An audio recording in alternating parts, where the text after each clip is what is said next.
많은 분들이 서귀포의 주변 이웃들에게서 질문을 듣습니다. 당신이 예수 믿습니까? 예. 교회를 다닙니까? 예. 그러면 교회 가서 누굴 믿는 것입니까? 그러면 내가 좀 전에 대답은 예수를 믿는다 그랬는데 정확하게 그 예수님의 무엇을 믿는 건지 말을 못할 때가 있어요. 예수님을 본 적도 없어요. 그냥 교회 가니까 성경 말씀을 내가 들으면서 내 속에 하나님 믿음을 주셨기 때문에 믿음은 가지고 있지만 이거를 말로 설명을 못하는 거예요. 근데 주변 사람은 듣고 싶어요. 그리고 정말 우리가 갖고 있는 구원의 진리를 그들도 간직하기를 원해요. 자, 교회를 다니시는데 거기 가서 누구를 믿습니까? 뭐를 믿습니까? 라고 할 때 우리가 거기 합당한 답을 준비해 놓고 있어야 돼요. 다름이 아니죠. 예, 나는요 하나님 아버지를 전능하신 하나님으로, 그래서 우리의 죄를 대신하여 그 아들을 보내시고 십자가에서 피 흘려 죽게 하시고 부활과 승천을 통하여 나를 부흥케 하시고 나를 부활케 하시는 하나님의 능력을 믿습니다. 또 그 말씀에 순종하여 오셔서 우리를 대신한 피제물로 희생당하신 예수님을 나의 그리스도, 나의 주님으로 믿습니다. 믿을 때 오셔서 인쳐주시는 성령님을 나는 하나님으로 믿습니다. 그 하나님을 믿는 장소가 함께 예배하는 공동체로 교회라 부름받은 우리의 모습이고 그 건물이 교회당 또는 예배당입니다. 이런 설명이 필요할 때가 있습니다. 자, 그 중에서 죄 용서함을 믿습니다. 성부, 성자, 성령 하나님을 믿을 때 주시는 첫 번째 은혜이자 가장 큰 은혜이고 이것이 우리가 지금 살고 있는 근거입니다. 그런데 우리가 살고 있는 이 현실은 이것을 인정하지 않습니다. 우리는 믿고 고백하며 확신 가운데 살지만 세상은 정반대입니다. 이 시대를 가리켜서 포스트 모더니즘 시대라고 말하기 때문이죠. 1970년대 이후 근대 이후의 시간 사조를 포스트 모더니즘이라고 불러요. 가장 큰 특징은 무엇이냐면 절대 진리의 존재를 부정한다는 것이죠. 그러니까 다 인정하지 않는 거예요. 기독교만에 있는 진리가 아니고 기독교만에 있는 구원이 아니라 다른 종교에도 다 구원이 있다라고 그렇게 알려지고 주장하고 믿자는 것이죠. 이것이 마귀가 다스리고 있는 지금 세상의 풍조입니다. 여기서 우리가 고민을 하죠. 과연 세상의 주장을 따를 것인지, 내가 믿는 대로 하나님 말씀을 여전히 믿고 그 신앙의 길을 가고자 하는 것인지를 우리 분명히 취할 태도가 있습니다. 내가 지금 어떤 길을 갈 것인가. 이것에 가장 큰 정답을 줄 수 있는 사람은 사도 요한이라고 저는 기도하며 확신을 얻었습니다. 그림 보시겠지만 사도 요한은 놀랍도록 세 가지의 하나님의 영광의 자리에 참여한 제자이죠. 처음에 예수님께 갈릴리 호수변에서 부름받습니다. 이미 베드로는 안드레와 함께 자신은 자신의 존재에 형과 함께 부름받아서 가장 어린 나이, 젊은 나이에 제자로 발탁되어 부름받은 종으로 헌신하게 됩니다. 다른 제자들은 다 떠났지만 예수님의 어머니 마리아와 함께 십자가를 지킨 제자가 요한입니다. 그리고 도미티라스 황제 때에 밤모섬에 유배된 상태에서 환상과 계시로 요한계시록을 기록한 사람이 요한이기도 하죠. 거기서 유배가 풀려지고 에베소 교회에서 목회하면서 요한복음과 요한 1, 2, 3서를 기록하게 됩니다. 자, 그때 사도 요한의 목회관은 무엇이었을까요? 밤모섬에서 유배 중에 요한계시록을 기록할 만큼 미래를 다 봤습니다. 심지어 하나님 나라의 천국도 보고 영광의 예배를 경청하고 돌아온 요한입니다. 그런 상태에서 목회를 한다면 그는 무엇을 가르칩니까? 자신의 목회 현장에서 무엇을 주장하며 가장 중심된 진리라고 설파할까요? 사도 요한이 포스트 모더니즘 시대의 가장 적절한 인물이고 그를 통해 주신 이 오늘 말씀이 얼마나 필요한 진리인지 저 혼자 한 주간 동안 묵상하며 확답을 얻었습니다. 그리고 죄 용서함을 믿습니다는 고백을 하기 위해서 사도 요한의 그 고백을 오늘 함께 빌려왔습니다. 죄는 성경에서도 말씀하고 있지만 이미 하나님 앞에서 죄로 인하여서 우리가 어떤 존재인지를 여러분과 저의 마음속에 있는 성령님이 가르쳐 주셨습니다. 다만 그것을 성경 말씀은 조금 더 정리된 모습으로 우리에게 전달하고 있는 것이죠. 야고보서 1장 15절 말씀합니다. 욕심이 잉태한 즉 죄를 낳고 죄가 장성한 즉 사망을 낳느니라. 로마서 5장 12절은 그러므로 한 사람으로 말미암아 죄가 세상에 들어오고 죄로 말미암아 사망이 들어왔나니 이와 같이 모든 사람이 죄를 지었으므로 사망이 모든 사람에게 이르렀느니라. 아멘. 여러분들 창세기 3장에 첫 번째 사람인 아담과 하와를 아실 겁니다. 뱀으로 등장하여 유혹한 마귀가 있습니다. 그 마귀의 유혹 앞에 이들이 무너진 것이죠. 근데 그들 속에서 무너진 이유는 무엇이냐면 욕심 때문이었습니다. 너희가 저 선과 악을 아는 나무를 따 먹으면 너희 눈이 밝아 하나님과 같이 되어 선악을 분별하게 될 줄로 안다 할 때에 이것을 그들이 받아들인 것이죠. 우리가 저것을 따 먹으면 우리가 하나님과 같이 되어 선악을 알 수 있게 된다는 것에 그들의 마음이 욕심으로 바뀐 것이죠. 그리고 그로 인하여 죄가 들어왔어요. 죄의 결과는 사망과 저주였습니다. 이것이 성경이 말씀하는 죄가 들어온 출발점이에요. 이것을 어느 누구도 부인할 수가 없습니다. 다만 확인하지 못했기 때문에 우리가 이 시간 말씀을 통해서 한번 정리를 한 것입니다. 예레미야 3장 33절과 39절에서는 주께서 인생으로 고생하게 하시며 근심하게 하심은 본심이 아니시로다. 살아있는 사람은 자기 죄들 때문에 벌을 받나니 어찌 원망하랴. 로마 3장 23절은 모든 사람이 죄를 범하였음에 하나님의 영광에 이르지 못하더니, 오늘 본문 1장 8절은 만일 우리가 죄가 없다고 말하면 스스로 속이고 또 진리가 우리 속에 있지 아니할 것이요. 아멘. 우리는 사도신경을 고백하면서 이 부분을 축복해야 됩니다. 내가 죄인이구나. 내가 죄인이었구나. 현재까지. 그런데 이 죄인된 나의 상태를 성부, 성자, 성령 하나님에 의해서 용서 받는다는 그 은혜 앞에 우리가 감사하며 감격하며 떠는 것이죠. 사도신경은 그래서 유익합니다. 빨리 암기할 필요는 없습니다. 한 문장 한 문장을 함께 고백하면서 그 문장 속에 함께 하시는 하나님의 그 역사를 내가 마음으로 받아들이고 의지함으로 신뢰함으로 그 은혜 가운데 참여하는 우리가 되는 게 목표가 되는 것이죠. 성경은 죄를 두 가지 모습으로 그의 특징을 설명해 주었습니다. 첫째는 하마르티아라고 하는 단어입니다. 활을 쏘기 위해서 준비된 궁수가 있습니다. 그리고 그가 쏴야 될 관역이 있습니다. 그런데 어떤 영문인지 이 궁수가 자신 앞에 있는 관역을 향하여 활을 쏘는 것이 아니라 엉뚱한 데를 향하여 화살을 날립니다. 그 상태를 하마르티아라고 말을 합니다. 곧 목적과 방향을 상실하는 것이죠.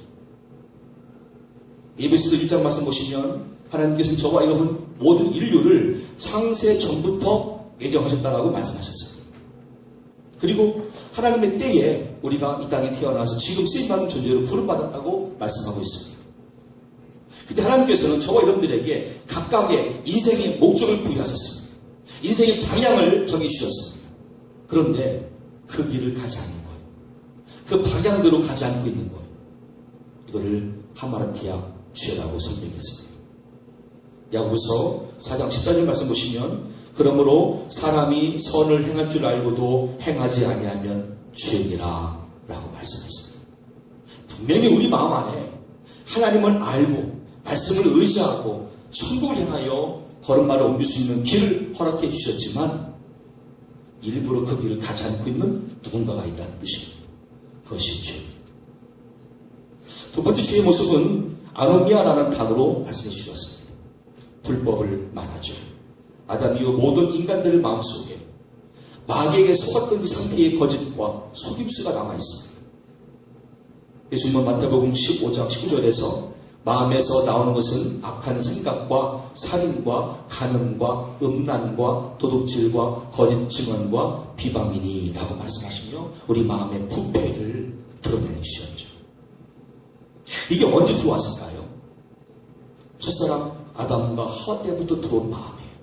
마음이 부패가 된 상태인 것이죠.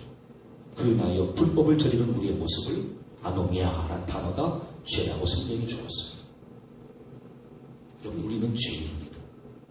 부인할 수 없습니다. 부인해서도 안 됩니다. 요즘 세태를 바라보십시오. 포스트 모더니즘 시대에 흉악한 죄를 지은 죄인도요, 자기는 죄인이 아니래요. 오히려 희생자래요. 말문이 막혀요. 아니, 당신이 이런 큰 범죄를 하고도 왜 그렇게 말합니까? 왜 미안하다는 말을 못합니까? 라고 우리 따진다면 이렇게 말합니다. 아, 나는 그걸 죄라고 인정하지 않아요. 나도요, 어찌 보면 희생자예요. 나의 과거의 상태로부터 지금까지 살아오면서 나도 상처 많이 받은 인생이거든요. 그 상처 때문에 혹시 이렇게 된 결과인지 몰라도 나는 죄인이 아니에요 라고 말하는 게 요즘 세태예요. 근데 이런 시대에 우리가 깨어서 이 말씀을 인정하고 고백합니다. 주여, 나는 죄인. 나의 죄, 용서함을 허락해 주시옵소서. 하신다면 하나님 아버지 앞에서 우리가 얼마나 온전한 믿음이고 의인된 자격인지 아시겠습니까? 남들처럼 똑같이 양심도 모르고 목이 굳은 모습으로 나는 죄인이 아니야 하나님, 나도 과거에 상처받아서 그래요 라고만 우리가 합리화한다거나 자기 변명한다면 우리는 언제까지나 주님 앞에 의로운 자랑 설 수가 없습니다. 합당한 자라고 부를 수도 없습니다. 천국에 오를 수 있는 신분도 아닙니다. 그런데 좀 더 일찍, 더 빨리 이 말씀을 듣고 알았습니다. 내가 죄인이었고 그로 인하여 이 땅에 사망과 저주가 왔고 그 저주의 한 부분에서 내가 지금 고생당하고 있으며 이런 나쁜 결과를 보았고 이게 죄 때문입니다. 그런 신자가 되었다면 우리는 매 순간마다 사도신경 고백하면서 주님 앞에서 사죄의 은총을 구하는 겸손한 태도로, 그리고 용서를 확실히 믿는 주님의 자녀로 언제나 주님과 동행이 될 줄로 믿습니다. 이 생활이 신앙생활입니다. 그 신자의 사도 고백, 사도신경이야말로 그 초대교회 사도들의 고백을 그대로 인용한 것이고 오늘 나의 본 모습을 공개한 것이죠. 하나님, 저는 지금 죄인이에요. 비록 예수를 처음 영접하여 죄상 받았다 할지라도 그 이후의 시간 속에 나도 여전히 또 하마르티아, 아노미아 같은 죄의 성향이 있었어요. 죄의 모습이 있었어요. 주님, 저는 죄인이에요. 사도 바울이 무슨 말을 합니까? 그 인생 말년에 나는 죄인 중에 괴수로다 라고 말했습니다. 훨씬 더 우리보다 많은 업적을 남긴 신앙인이고 선배이죠. 하지만 그도 말하는 거예요. 나는 죄인 중에 괴수. 그 고백 앞에 우리가 무슨 말을 해야 되겠습니까? 나도 죄인입니다, 하나님. 왜 내 마음은 부패했는지, 오늘도 그 부패있는 마음들이 나를 불법으로 향하고 있습니다. 왜 내 마음속에 방향을 알고 있고 목적을 알고 있지만 엉뚱한 데다 화를 쏘고 있는지, 하나님, 저의 이 잘못된 판단과 믿음 없음을 용서해 주세요. 하신다면 하나님의 자비와 긍휼이 오늘 여러분과 저의 모두의 삶 가운데 죄사함으로 임할 줄로 믿습니다. 우리는 그 신자가 되어야 됩니다. 이를 위하여 오늘 본문 말씀은 회개에 이룰 수 있는 방법을 제시하고 있죠.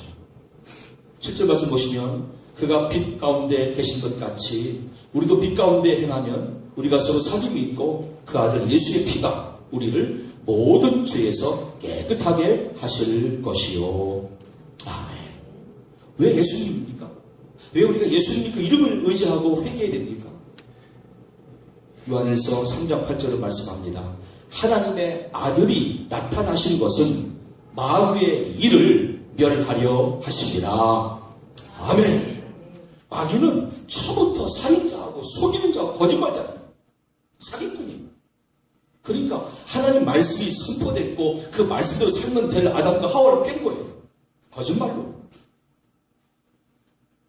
근데 오늘 그렇게 마귀에 속는 사람들이 얼마나 많은 이 시대입니까? 그럴 때에 우리가 예수를 먼저 믿은 자가 되었고 이제는 그들에게까지 예수 이름을 전하면서 예수를 믿어야 당신들도 마귀의 일을 끝내고 구원의 길로 올 수가 있습니다. 과거의 사망과 저주를 끝내고 구원과 은혜와 은혜의 날로 올 수 있습니다라고 선포할 수 있게 된 것이죠. 그 중간에 가장 큰 기준이 누구냐면 예수님이에요. 그래서 예수 이름을 의지하고 회개하는 거예요. 이사야 53장 5절을 말씀합니다. 그가 찔림은 우리의 허물 때문이요 그가 상함은 우리의 죄악 때문이라. 그가 징계를 받음으로 우리는 평화를 누리고 그가 채찍에 맞음으로 우리는 나음을 받았도다. 아멘. 아니 이 말씀은 과거형이에요. 이미 우리가 태어나기 전에 예수님께서 이 사역을 다 완성해 놓으셨다는 뜻이에요. 다만 우리는 이것을 믿기만 하면 돼요. 아니 내가 태어나기 전에 이미 예수님께서는 인류의 죄를 다 사해 주시기 위해서 이 사역을 완성해 놓았다고 말씀하시는데 그럼 나는 나의 죄 용서의 근거를 여기 말씀에 두는 것이죠. 내가 이 순간 죄인임을 인정하고 엎드렸을 때에 나의 사죄의 주 되신 예수님께서는 이미 나의 용서함을 허락해 주셨구나. 그 나의 죄 용서를 위해서 상하는 고난 가운데 있었구나. 이것을 2000년 전 십자가 위에서도 십자가 아래서도 행하신 주님이시구나. 이 사실이 오늘 저희도 마음속에 믿음으로 간직될 수 있기를 간절히 축원합니다. 누가 물어보면 당신이 누굴 믿습니까? 예수 믿습니다. 왜 믿습니까? 마귀의 일을 끊고 하나님 나라 백성이 되기 위해서입니다. 마귀의 저주를 끊고 하늘의 복 받기 위해서입니다. 마귀의 사건을 끊고 하늘 백성으로 쓰임받기 위해서입니다. 라고 말할 수 있는 여러분 되시기를 간절히 축원합니다. 두 번째 회개의 방법은 자백입니다. 본문의 8절 9절 말씀 보시면 만일 우리가 죄가 없다고 말하면 스스로 속이고 또 진리가 우리 속에 있지 아니할 것이요 만일 우리가 우리 죄를 자백하면 그는 미쁘시고 의로우사 우리 죄를 사하시며 우리를 모든 불의에서 깨끗하게 하실 것이요. 아멘. 헬라어로 자백한다는 말 뜻이 두 가지 단어의 복합어더라고요. 누구누구와 함께 그리고 말하다. 이게 자백한다는 헬라어입니다. 누구누구와 함께. 여러분 솔직히 말하면 하나님 앞에서 내가 내 죄를 자백한다? 이게 보통 용기가 있는 건 필요한 건 아니죠. 굉장히 용기가 필요해요. 내가 타인과 관계 속에서도 고맙다는 말, 미안하다는 말, 사랑한다는 말 여러분 잘 하십니까? 잘 못하게 돼요. 이상하게 이게 분명히 내가 해야 될 표현인데 못할 때가 있어요. 사랑합니다. 고맙습니다. 미안합니다. 가장 못한 사람들이 목사님들이에요. 특히 교인과 관계 속에서 내가 잘못했으면 교인한테 미안합니다 해야 되는데 한 번도 안 해요. 항상 자기를 합리화해요. 내가 늦은 거는 말이죠. 이런 이유 때문에. 내가 이렇게 하면 말이죠. 이런 이유 때문에. 말도 안 되는 말로 자기들을 합리화하는데 우리는 왜 이 세 가지 단어에 익숙한지 모르겠어요. 여러분 좌우를 한번 바라보실까요? 옆 사람 바라보시고 한번 인사해봅니다. 고맙습니다. 미안합니다. 사랑합니다. 예수님의 이름으로. 얼마나 아름답고도 멋진 표현들인데. 근데 못하고 있어요. 근데 이것을 우리가 하기 위해서는 마음의 준비가 필요한데 누구누구와 함께라고 하는 앞부분이에요. 하나님의 관점에서요. 야, 지금 하나님은 나를 여전히 용서하셨다라고 과거형으로 말씀해두고 계시고 나를 부르셔서 얼마든지 자녀로 삼으시기 위해서 지금도 은혜를 준비하신 분이신데 그 하나님의 관점으로 본다면 나는 말해야지. 아버지 잘못했어요. 그 돕기 위해서 하나님이 함께 하신다는 뜻이에요. 두 번째, 입만 여세요. 그럼 말하게 돼요. 이게 자백한다는 뜻이에요.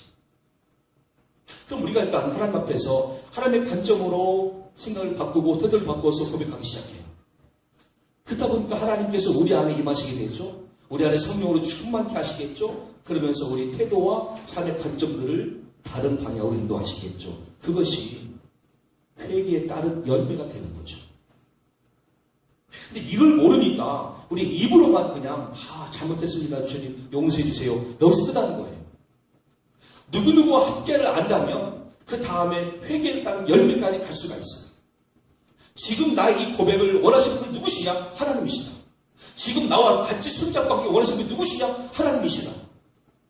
이걸 먼저 인식하기 때문에 나는 그 다음에 의지의 결단을 통하여서 하나님 제가 이제 이 죄가 싫어졌어요.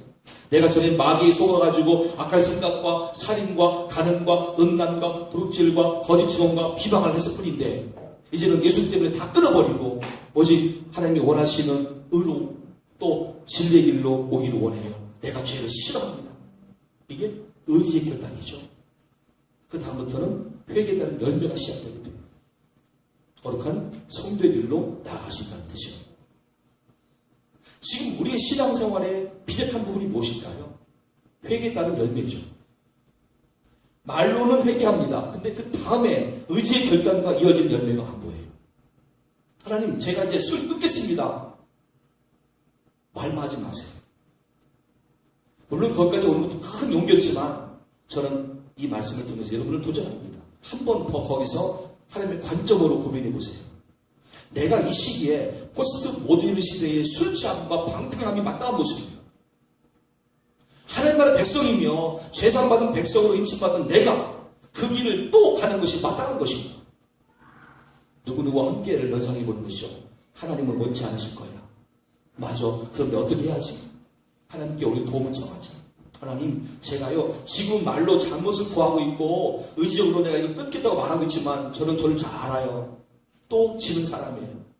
그 술 한 모금에 그 술 향기에 내가 더 취하는 존재예요. 하나님, 어떻게 하면 좋아요? 저를 이 문제에서 완전히 돌아설 수 있도록 저를 주장해 주세요. 100% 하나님 백성으로 삼아주세요. 이미 여기까지 가는 동안에 그 사람은 변화를 거치는 거예요. 전에는 이만큼 하나님을 깊이 만나지 못했어요. 근데 이렇게 기도하면서 의지의 결단을 통해서 자신이 나아갈 때에 하나님께서 얼마나 그 사람을 기뻐하시면서 그 사람에게 은혜를 주시는지 아십니까? 김혜자와 함께 차 한 잔을 내 김혜자 권사님이 그때 빙기했는데요. 서울의 남대문교회 권사님이잖아요. 극동방송에 김혜자와 함께 차 한 잔을 진행했던 분이기도 하고요. 국민 어머니 모습의 김혜자 권사님. 근데 이분의 특징이 뭐냐면 꼴초예요. 얼마나 줄 담배를 즐기셨는지. 극동방송 진행 도중이라도 잠깐 밖에 나가서 담배 피고 와야 돼요. 저를 찍으면서 잠깐 담배 피고 와야 돼요. 자신은 교회에서는 권사인데 삶 현장에서는 담배 피는 꼴초예요. 근데 그렇게 담배를 놓지 않으면 불안하대요. 대본이 이어지지 않고 연기를 할 수가 없대요. 담배가 있어야 안 돼요.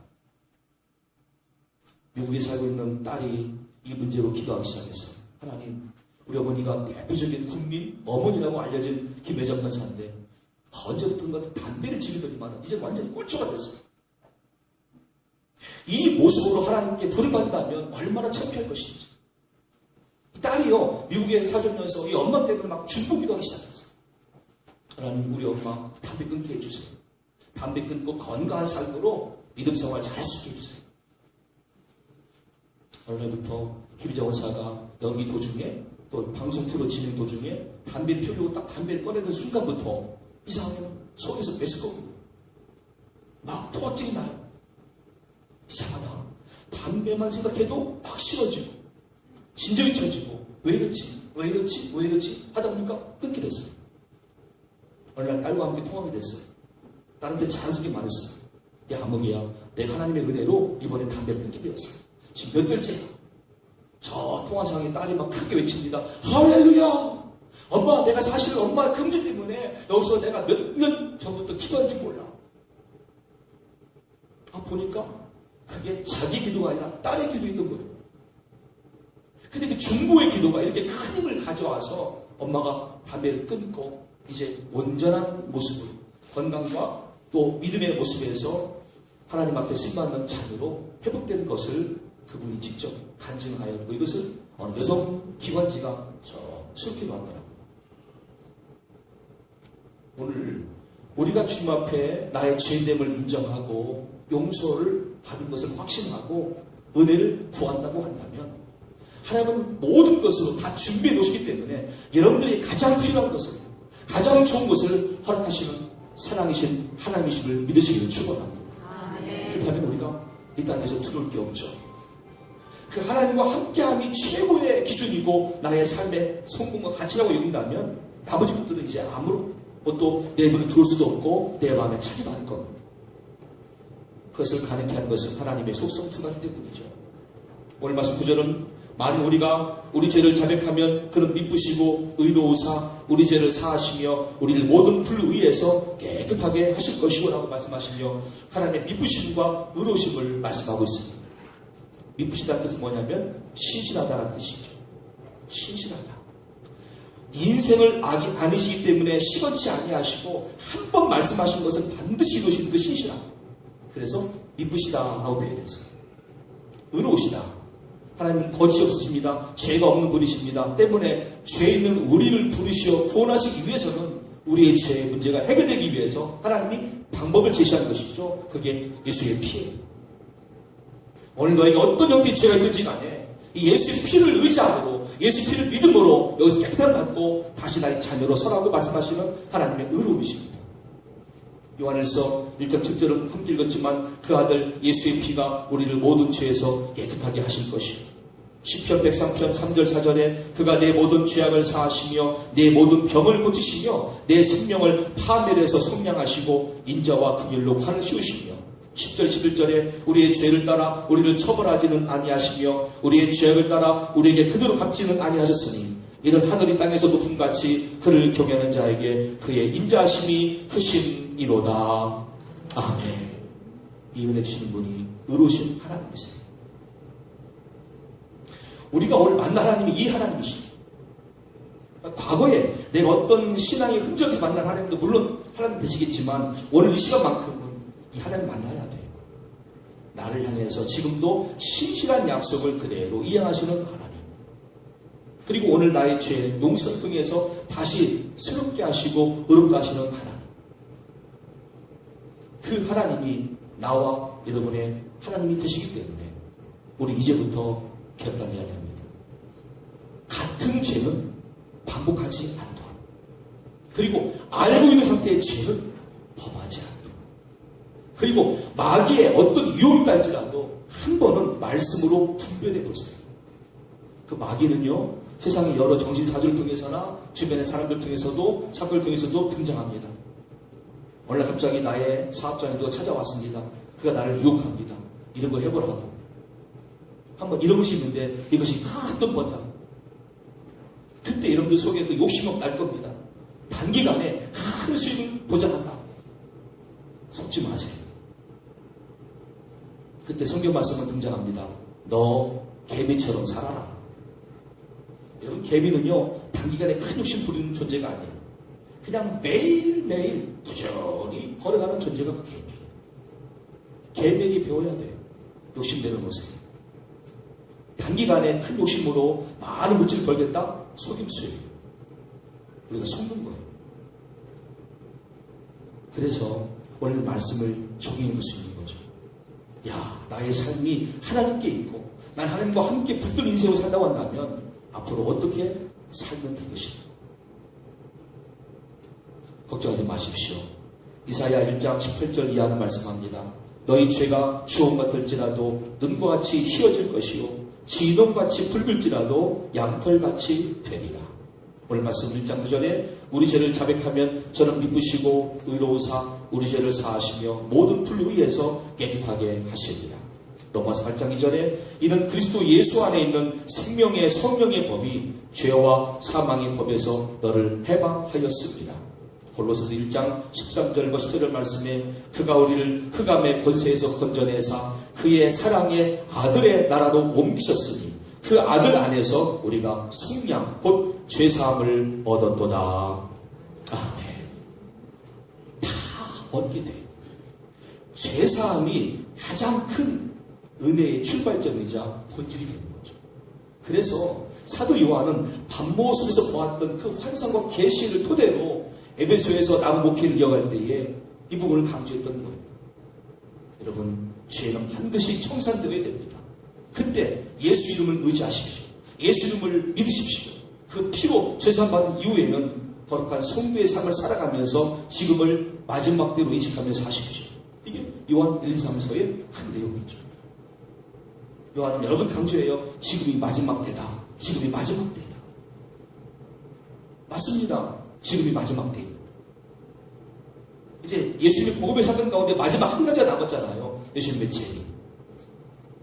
다 이루어졌어요. 예수님이 사람으로 오셨습니다. 예수님이 고난받은 십자가에서 피 흘려 죽으셨습니다. 예수님이 부활하셨습니다. 예수님이 승천하셨습니다. 아직까지는 하늘 보좌 우편에서 우리를 향하여 중보자가 되어주십니다. 그런데 마지막 사건은 아버지 명예에서 오실 재림만 남아있습니다. 사도 요한은 이걸 강조하는 거예요. 이 마지막 때가 그럼 우리가 똑같은 죄를 반복하며 옛날 모습 살 것이냐, 오실 예수님의 재림을 앞두고 좀 더 진전된 믿음으로 살 것이냐, 스스로 판단해보라고 말씀하시는 거죠. 지혜로운 성도 여러분, 생각만 해보세요. 한 번만 더 생각을 해보세요. 내가 지금 같은 죄를 반복하는 돼지 같은 모습을 갈 것이냐, 아니면 거듭나서 새롭게 된 피조물로 주의 영광이 찬다는 존재가 될 것이냐. 그 분수령에 오늘 우리가 서 있습니다. 바라기는 죄 용서를 반드시 믿으시고 이제부터 성령님과 함께 주님의 재림만 앞두고 승리하는 모습으로 승리받는 저와 여러분 될 수 있기를 예수님의 이름으로 간절히 축원합니다. 하나님 아버지, 우리를 구원하시고 우리의 죄를 사하시고 우리를 하늘 백성 삼으사 오늘도 주님과 함께 손잡고 갈 수 있는 인생 되게 하신 걸 감사합니다. 주님과 함께하는 삶이었기 때문에 자백할 수 있는 것이며 결단할 수 있는 것이며 행동을 바꿀 수 있는 근거를 마련할 수 있는 것임을 깨닫고 이 시간 모든 은혜 주신 아버지 앞에 진심으로 감사를 드립니다. 아버지, 우리 모두는 이와 같은 생각만도 부족합니다. 의지의 결단만도 부족합니다. 성령을 충만히 보내주시옵소서. 성령 충만함으로 새로워진 모습, 새로워진 결단, 새로워진 삶을 살 수 있는 우리 모두가 되어 예수님의 재림 앞에 마땅히 쓰임받고 상 받는 자로 서게 도와 주시옵소서. 지금 마지막 때임을 가르치는 요한일서 말씀을 드리면서 시대를 분별하기 원합니다. 세상에 주는 정보에 속지 말게 하시고 많은 사람들이 나를 유혹할 때에 속지 말게 하시고 성경대로 말씀만 거하는 삶으로 영광 돌리게 하여 주시옵소서. 다시 오실 주 예수님의 이름으로 간절히 기도 올려옵나이다. 아멘.